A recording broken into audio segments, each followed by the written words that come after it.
"Sir, you need to step outside. This isn't your house anymore. We have a signed complaint." I remember looking past the young officer's shoulder at my daughter-in-law standing in my own kitchen doorway, arms crossed, chin lifted, wearing an expression I'd seen 100 times before, but never once aimed directly at me, with the police standing between us. Behind her, on the counter, sat the folder she'd prepared for this exact moment. She had planned it. She had rehearsed it. What she hadn't planned for was the folder sitting in my own truck, 20 feet away, that had been waiting 41 years for a day exactly like this one. But we'll get there. 6 weeks before that morning, I was sitting across a mediation table from my son's lawyer, a young man in a suit that fit him a size too well, sliding a document toward me that claimed my name had never legally been on the title of the house I had built with my own 2 hands 4 decades earlier. I remember the exact moment the county clerk, sitting quietly at the end of the table as an impartial witness, looked up from her own copy of the county recorder's database and said, very calmly, "I'm sorry, but that's simply not accurate. This property has one recorded owner, and it isn't your client." And I remember my son sitting beside his wife, going pale in a way I hadn't seen since he was 9 years old, and broke his arm falling off the porch roof. But I'm getting ahead of myself. Let me start where this really begins. My name is Frank Doyle. I'm 68 years old. I live in a town called Ashford Hollow, the kind of place where everybody waves at everybody whether they know them or not. In a 2-story colonial with green shutters that I built myself, board by board, back when I was 27 years old and didn't have 2 nickels to rub together. My wife Marion picked the color of those shutters. She's been gone 4 years now, and I still haven't found a reason to repaint them. I have a workshop out back, a converted barn where I still build things, birdhouses mostly now, sometimes a rocking chair, sometimes nothing at all, just the smell of sawdust and the sound of my own thoughts, which is a kind of company all its own when you've been a widower long enough. Here's the thing about me that almost nobody in Ashford Hollow fully understands, even though the pieces of it are sitting in plain sight if anyone cared to look. I didn't just build my own house. 41 years ago, when this town was half the size it is now, and most people said I was a fool for trying, I started a small construction and development company out of the bed of my pickup truck, Doyle Building and Land. It's called, though most folks just call it Frank's Outfit, because I never once put my name in lights about it. Over 4 decades, that company built or developed nearly a third of the residential streets in this county, including, as it happens, the very street my son and his wife live on 2 miles from here, and including a modest stake I still hold in the shopping plaza where half the town does its grocery shopping. I never talked about it much. Marion used to say I built things the way other men whistle because it was just something I did, not something I needed applause for. When my son Marcus was young, I made a decision. I didn't want him growing up thinking his father's worth was measured in property deeds and quarterly earnings. I wanted him to think of me as the man who taught him to swing a hammer, who sat through every Little League game in a folding chair with bad knees, who cried like a fool at his college graduation. So I kept the business quiet, kept the finances quiet, and let Marcus grow up believing his father was, more or less, a comfortable small-town contractor who'd build his own house and not much else. Not out of secrecy, out of a simple wish that he learned the value of things before he learned the value of money. Marcus grew up. He went into sales, did well enough for himself, and in his late 20s he married a woman named Vanessa. Vanessa was polished in the way that real estate brochures are polished, every surface photographed at the perfect angle, every flaw airbrushed, just enough that you don't notice it until you're standing in the room yourself. She worked in what she called luxury brand consulting, which as far as I could ever tell meant she told wealthy people how to look wealthier. She drove a car that leased for more than my mortgage payment used to be, back when I had one. And from the very first dinner, she had a way of looking at me and my house, my green shutters, my workshop, my quiet life, like she was pricing it for a garage sale. "So, Frank," she said that first night, examining the dining room the way an appraiser examines a property she's about to lowball, "Marcus tells me you built this place yourself. That's so resourceful. Have you ever thought about renovating, just to bring it up to date?" "It's held up fine," I said. "Of course. It's charming, in its own way. She smiled at Marcus. I just think there's so much untapped potential here. This whole street, really, I let it go. That's what you do the first time. You let it go because you don't want to be the father who starts a fight with his son's new bride at dinner number one. But dinner number one became holidays, and holidays became years. And every one of those years, Vanessa found a new small way to remind me that my modest life was, in her eyes, a life that hadn't quite arrived anywhere. At Marcus and Vanessa's housewarming, a house I'd helped them buy the down payment on, though she never once mentioned that to her friends, she told her guests. Gesturing toward me across the room, Marcus's dad built houses back in the day. Very hands-on, very old school. She said old school the way some people say outdated, with a small smile that made sure everyone in earshot understood the difference between a man who built things and a woman who curated them. At a 4th of July barbecue 2 summers ago, she brought up my truck, a work truck I still drive, because it still runs in front of her sister's husband, a man who sold luxury watches for a living. That's Frank's truck, she said. He could buy something nicer, I keep telling him, but he likes his little projects. Her sister's husband laughed. Marcus laughed too, a beat too quickly, glancing at me to see if I minded. I didn't let my face show that I did. There was a Sunday, about a year ago, when I stopped by their house to drop off a set of hand tools Marcus had asked to borrow. And I heard Vanessa on the phone through the open kitchen window before I reached the door. No, it's fine, honestly. It's kind of sad if you think about it. He built one house 40 years ago, and that's basically his whole legacy. Marcus is going to inherit it eventually, which is sweet, I guess, but it's not exactly generational wealth. I stood on that walkway for a good 10 seconds holding a toolbox, listening to a woman describe my life's work as basically nothing. And then I knocked, handed Marcus his tools, and asked how the kids were doing at school. She never knew I'd heard a word.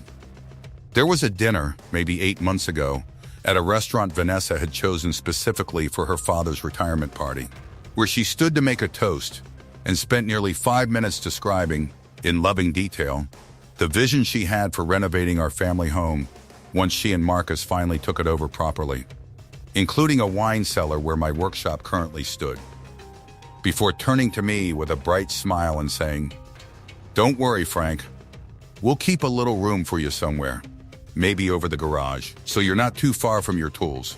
The table laughed, the easy laugh of people who don't understand they've just watched something quietly proprietary happen in plain sight. I laughed too, because that's what you do at someone else's father's retirement dinner. You let the small overreaches pass so the evening stays theirs. There was a Christmas card, 2 years running, that Vanessa sent to her extended family with a photo of the house my house captioned our future home, God willing. Marcus showed me the second one, a little sheepishly, as though it were a harmless joke, rather than a woman rehearsing an inheritance she hadn't yet been given. I want to be clear about something. I wasn't angry at Marcus. Marcus loved his wife the way you love someone who is charming to everyone, except the people who actually matter most to you. He saw a different Vanessa than I did, because she made certain of it. She was never dismissive of me in front of anyone whose opinion she valued. She was dismissive of me in the careful, deliberate way of a woman who has learned exactly how much a family will quietly absorb before someone starts asking uncomfortable questions.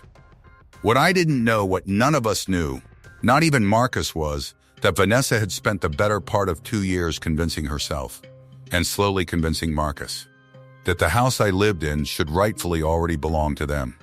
She had somehow gotten it into her head, and eventually into her husband's head, that a promise Marion and I made decades ago that Marcus would inherit the house one day meant that the house was already functionally his. She'd been telling friends for a year that they were renovating Frank's place once I moved into something smaller. She had, I would later learn, already spoken to a contractor about knocking out the kitchen wall. I didn't know any of that yet. What I knew was this: I had a quiet, uneventful life. I built birdhouses. I had coffee at the diner on Main Street most mornings with a few old friends, men I'd known since before any of us had grandchildren. I missed my wife every day in a way that never fully dulled, just changed shape. Some mornings it was the quiet of an empty side of the bed. Other mornings it was sharper, like reaching for the phone to tell her something funny before remembering there was no one on the other end anymore. And I let my daughter-in-law believe that the man in the modest house with the green shutters was exactly what he appeared to be, a comfortable old contractor with one finished project to his name and nothing more ambitious waiting behind it. Some mornings at the diner, Walt would catch me looking out the window at nothing in particular and ask what I was thinking about. And half the time, the honest answer was Marion what she'd make of the shopping plaza these days. Whether she'd have found Vanessa's Christmas cards funny or infuriating, probably both. Walt never pushed when I didn't want to talk about her. He just ordered me a second coffee and changed the subject to something safe, like the Phillies or whichever neighbor's roof needed replacing that season. My old friend Walt, who I've known since we were both 22 and broke, used to tell me I was letting things go too easy. "You built half this county with your bare hands, Frank. And you let that woman talk to you like you're a handyman who overstayed his welcome," he said once, over coffee.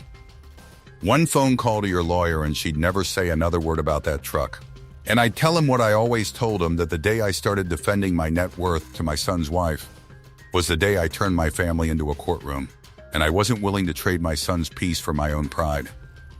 Walt would shake his head and call me a stubborn old fool, and I'd tell him that being a stubborn old fool had gotten me a house, a business, and 40 years of sleeping just fine at night. I believed that for a long time. I still believe most of it. That's where things stood on the Tuesday morning Vanessa had two police officers standing on my own front porch. I hadn't seen it coming, not the specifics of it anyway. She'd apparently convinced herself and convinced a lawyer friend of a friend to draft something that, because Marcus had years ago helped me with small repairs and paid a portion of one property tax bill during a lean year, there was some informal claim to co-ownership. She filed what she called a residency dispute, some half-baked civil complaint, and arranged for two officers to accompany her to what she framed as a welfare check combined with a property matter, timed for a morning she knew I'd be alone. I was in the workshop when I heard the knock. I came around front, sawdust still on my forearms, to find Vanessa standing on my own porch with two uniformed officers, a folder in her hand, and an expression of rehearsed, righteous patience. "Frank," she said, before either officer could speak, "I think it's time we talked honestly about this house. Marcus and I have been more than patient." "Ma'am," the older of the two officers said to her, clearly uncomfortable, "let's let him speak first." "There's nothing to talk honestly about," I said. "This is my house. It's the family house," Vanessa said. And I watched her actually believe it as she said it, which was, in its own strange way, almost more unsettling than if she'd known she was lying. "Marcus has put money into it. We've made plans around it. I think it's time you considered somewhere more suited to your needs and let Marcus and I start the next chapter here, the way it was always going to happen eventually." "Ma'am," the younger officer said, glancing at his notes, "do you have documentation showing shared ownership? Because our records show a single owner on this parcel." "It's a family arrangement," Vanessa said, and for the first time a thread of uncertainty entered her voice. "It doesn't need to be some official document. Families don't work that way." "Actually," I said, and I want to describe this moment exactly as it happened, because it's the moment everything changed, and it happened without me raising my voice even slightly. "Families can work however they want. Counties don't. This property has one name on the deed, and it's been that name since 1984. That's not Vanessa started. It's mine," I said, "every board of it. I poured that foundation myself the summer before your husband was born. I've never once put anyone else's name on it, not because I didn't trust my son, but because his mother and I decided a long time ago that some things you give when you're ready, not when someone else decides you're overdue." The older officer, to his credit, had already pulled up the county assessor's site on his phone, a standard step in these situations, and I watched his eyebrows lift slightly at whatever he found there. "Sir," he said to me, "are you Frank Doyle, of Doyle Building and Land?" "That's right," I said. He turned his phone slightly, not to show me, but I understood from his face that he'd found more than just my name on a single house deed. Doyle Building and Land, as I mentioned, had a hand in a fair portion of the county's development over 4 decades property records, with my company's name attached to more parcels than most people in that town would have guessed if you asked them. "Ma'am," he said carefully to Vanessa. I think there's been a significant misunderstanding here about the ownership situation. This isn't something we can act on today. I'd strongly recommend you speak with an attorney before pursuing this further. Vanessa's composure, which had carried her confidently onto my porch 20 minutes earlier, cracked for just a moment. Marcus, she said, turning to look for her husband, who I would learn later had not actually agreed to be there that morning and had found out about the officers only when a neighbor called him. He's not here, I said quietly. You came without him. She didn't have an answer for that. The officers left with an apology to me and a stern piece of advice to Vanessa about the proper legal channels for property disputes. I stood on my own porch for a long moment after the patrol car pulled away, sawdust still on my arms, and felt something I hadn't expected to feel in that moment, not triumph, and not even anger, mostly just a tired kind of clarity, the way you feel after finally naming something you'd been avoiding naming for a long time. Marcus called me that evening, his voice unsteady in a way I hadn't heard since he was a teenager, caught in a lie. Dad, he said, I didn't know she was going to do that. I swear to you, I didn't know. I believe you, I said, and I did. Is it true? He asked. The company, all of it. How much of this town did you actually build? I sat down on the porch steps, the same steps I'd poured concrete for the year he was born, and I told him the truth, the whole truth, the way I probably should have years earlier. About Doyle Building and Land, about the shopping plaza, about the modest but real fortune that 4 decades of quiet, unglamorous work had built, sitting in accounts he'd never once been shown because I never wanted him choosing his path in life, based on a number I could have told him at any point, but chose not to. Why didn't you ever tell me? He asked, and his voice cracked on the question in a way that told me this was the real wound, more than the porch, more than the officers, more than his wife's folder full of half-formed legal theories. Because I didn't want you growing up measuring yourself against me, I said. I wanted you to build your own life feeling like you had to earn it, not like you were waiting on an inheritance. Your mother and I agreed on that a long time ago. Maybe it was the wrong call. I don't know anymore. But it came from love, not from secrecy for its own sake. She's been telling people we're renovating your house, he said quietly. For a year. I didn't know how serious it had gotten in her head until this morning. I know, I said. I heard her on the phone once. I never said anything. Why not? Because it wasn't my place to make you choose between us over a conversation I overheard, I said. And because a man who spent 40 years building things learns eventually that some structures aren't worth defending with an argument. You let people believe what they need to believe, right up until the day it costs someone something real. That morning, it almost cost me my own front door. He was quiet a long moment on the line. All those comments, he said finally. The truck, the old school thing, the Christmas cards. Did any of it ever get under your skin? Every time, I said. But pride's expensive, Marcus. And I decided a long time ago what I owed you wasn't my pride. It was your peace. If correcting the record cost you an easy holiday season, it wasn't worth it to me. I've built things that took years to finish, and I've watched things take years to fall apart. I made peace with worse than a daughter-in-law thinking less of an old contractor. What I couldn't make peace with was 2 officers on my own porch. I feel like a fool, he said quietly. I let her build a whole future around a house that was never actually promised the way she thought it was. I just trusted her read on things, because she was always so sure of everything. That's not foolishness, I said. That's exactly how these things take root. People who overreach don't usually announce it. They're so confident, so certain, that questioning them feels like the rude thing to do. You didn't fail to notice a con artist, Marcus. You loved a woman who was very good at believing her own version of events. That's a different thing entirely. He didn't say anything for a while after that, and I let the silence sit, the way I used to sit with his mother in her last months, not trying to fill the quiet, just making sure he knew he wasn't sitting in it alone. The weeks that followed were their own kind of difficult. There's a version of this story where the porch confrontation is the climax, and everything after is a footnote. But that's not how these things actually resolve. and I want to be honest about that. Real resolution is slow. It's a formal cease and desist letter from my attorney.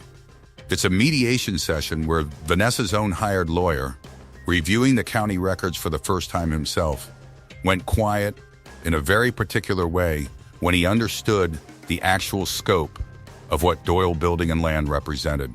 It's Marcus sitting through session after session, having to reconcile the wife he loved with the woman who'd nearly had his father removed from his own home over a fantasy of entitlement she'd built for herself over years.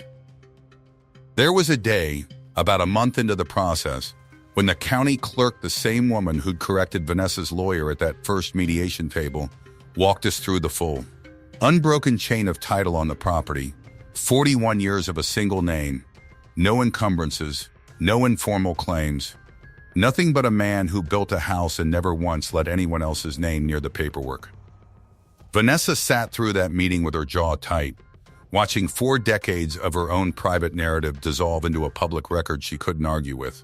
Afterward, in the hallway outside the mediation office, she caught me alone by the water fountain.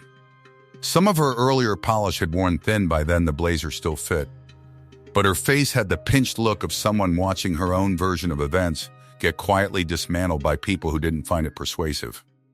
"You think this makes you the hero," she said, low enough that no one else could hear. "The humble old builder, wronged by the greedy daughter-in-law. You have no idea what it's like watching Marcus's whole future get held hostage by one house you refuse to just hand over." "Nobody's future is being held hostage," I said. "You built a story in your head about what you were owed, and when reality didn't match it, you brought 2 police officers to my porch to make reality catch up. That's not a hostage situation, Vanessa. That's a misunderstanding you turned into an intervention." She didn't have anything polished left to say to that. She walked back into the office, and so did I. I watched my son in those weeks do something I hadn't fully seen him do before. I watched him find his own spine, not mine his own. In the final session, when the mediator asked if he wanted to say anything, Marcus, who had spent most of his adult life being the easiest person in any room to get along with, looked at his wife and said, "I need you to understand that my father built something real, quietly, for 40 years, and I let you talk about it like it was a punchline for longer than I should have. That ends now. Whatever happens with this house happens when my father decides it happens, not before, and not because anyone showed up with police officers to force the timeline." I didn't feel triumphant when it was over. I want to be honest about that too. I felt tired. The specific tired that comes after finally saying out loud a truth you'd been quietly carrying for far too long. I thought about Marion a great deal in those weeks, what she would have said. Watching a woman try to claim a house she'd chosen the shutter color for. Watching our son finally stand up straight in a conversation that mattered. I think Marion would have been proudest not of the porch, but of that final session. The porch was instinct. The mediation room was a choice, made deliberately, in front of people who needed to hear it. It's been almost a year now. Marcus and Vanessa are still working things out, in their own time and their own way, which isn't fully my business anymore, though Marcus and I talk most weeks now in a way we hadn't in years. He comes by the workshop on Saturdays sometimes, just to sit and hand me tools while I build another birdhouse nobody needs, and we don't always talk about anything important, which is its own kind of gift after a year like that one. He asked me once, sanding a piece of scrap pine just to have something to do with his hands, whether I'd ever consider selling the company outright, cashing out, actually enjoying the money, as he put it. I told him I already was enjoying it, in the only way that it ever mattered to me: a roof that never leaked, a workshop that smelled like cedar, and a son who now asked me real questions instead of assuming he already knew the answers. He didn't push it further. I think he understood. Walt still tells anyone who'll listen that he called it years ago. "Told you that woman would push too far eventually," he says most mornings at the diner, stirring his coffee with the particular satisfaction of an old friend who's earned the right to say "I told you so" exactly once and then let it go. I let him have it. There wasn't much to argue with.